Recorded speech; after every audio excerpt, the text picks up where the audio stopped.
All right, so here's the former UFC interim welterweight champion Colby Covington, and whether he's banging on the Brazilians or going at fans on Twitter, there's a lot that encompasses this total package of Colby Covington. He's a hell of a fighter, though. But ultimately, it's about the fighting, and the fighting ability is what has carried Colby to such a great start in his UFC career.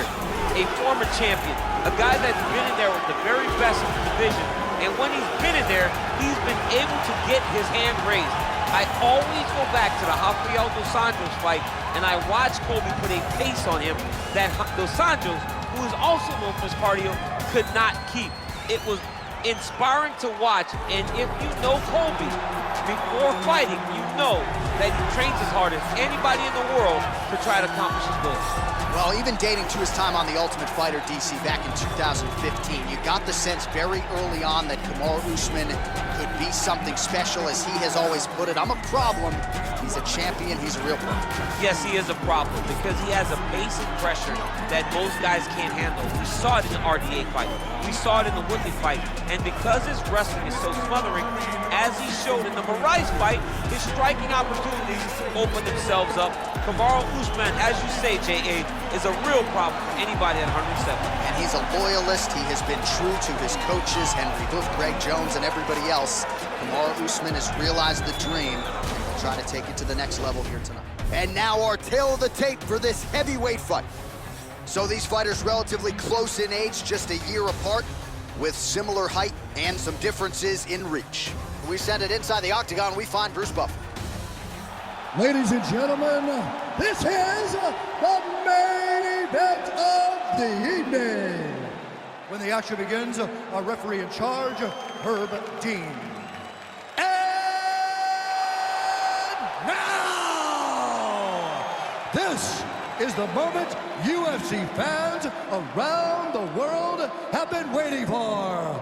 Live from the sold-out Madison Square Garden Arena in New York City, it's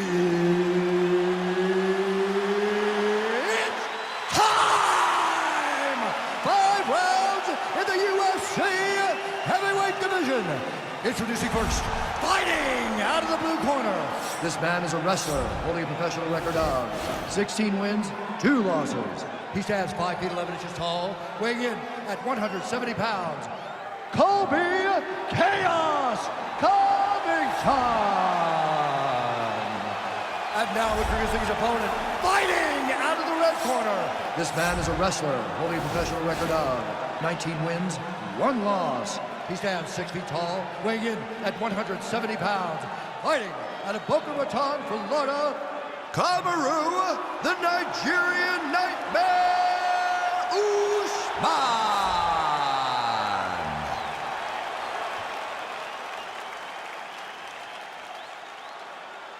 You've been given your instructions in the dressing room. Protect yourself at all times. Follow my instructions. We will have a clean fight. Touch gloves, let's make it official.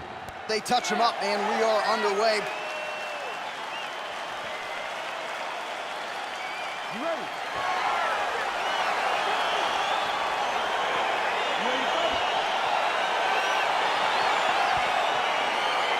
All right, here we go with round 1, and sometimes when you have a closely contested matchup on paper, grappler versus grappler, you see a striking affair, but all indications are these guys are going to try to clinch and try to do what got them to the big show. They will try to clinch, right? They may try and strike, but ultimately, John, they are grapplers at their core. And at their core, they need to be in contact. The only issue is normally, for both of these guys, when they're in these grappling exchanges, they never face anyone that's as diverse or as good in these positions as they are tonight. They get mirror images of themselves. Well, you saw the tail of the tape. He has a reach advantage and made good use of it there with that punch.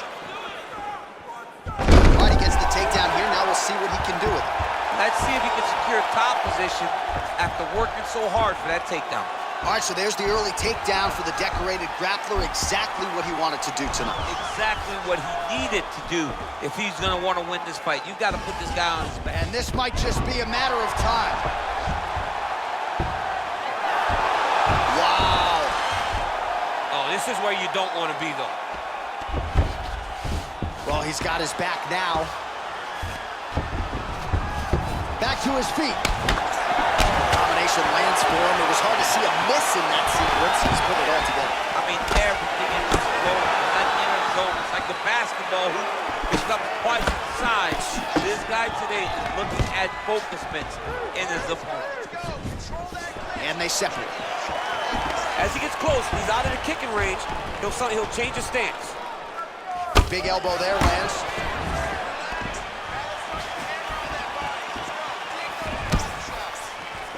Two minutes to go.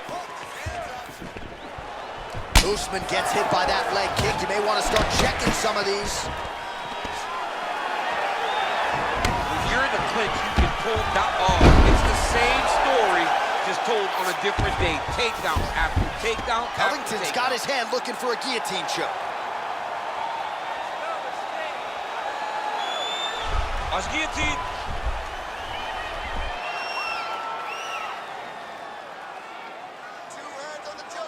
Oh, we're getting a finish here.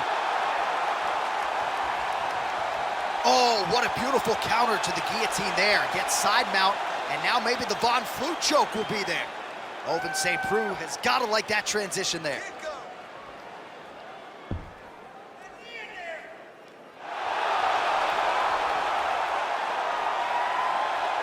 And there it is. Wow!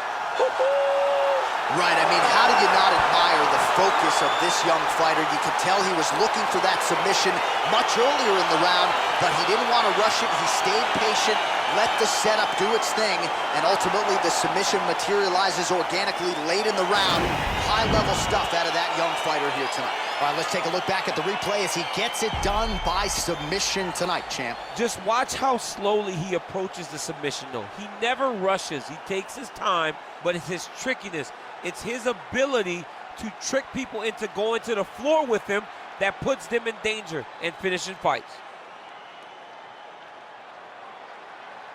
So there he is, your winner by submission. That could hold up as one of the better subs of the year. Near perfect execution tonight. Ladies and gentlemen, referee Herb Dean has called a stop to this contest at 4 minutes, 29 seconds of the very first round, declaring the winner by tap out,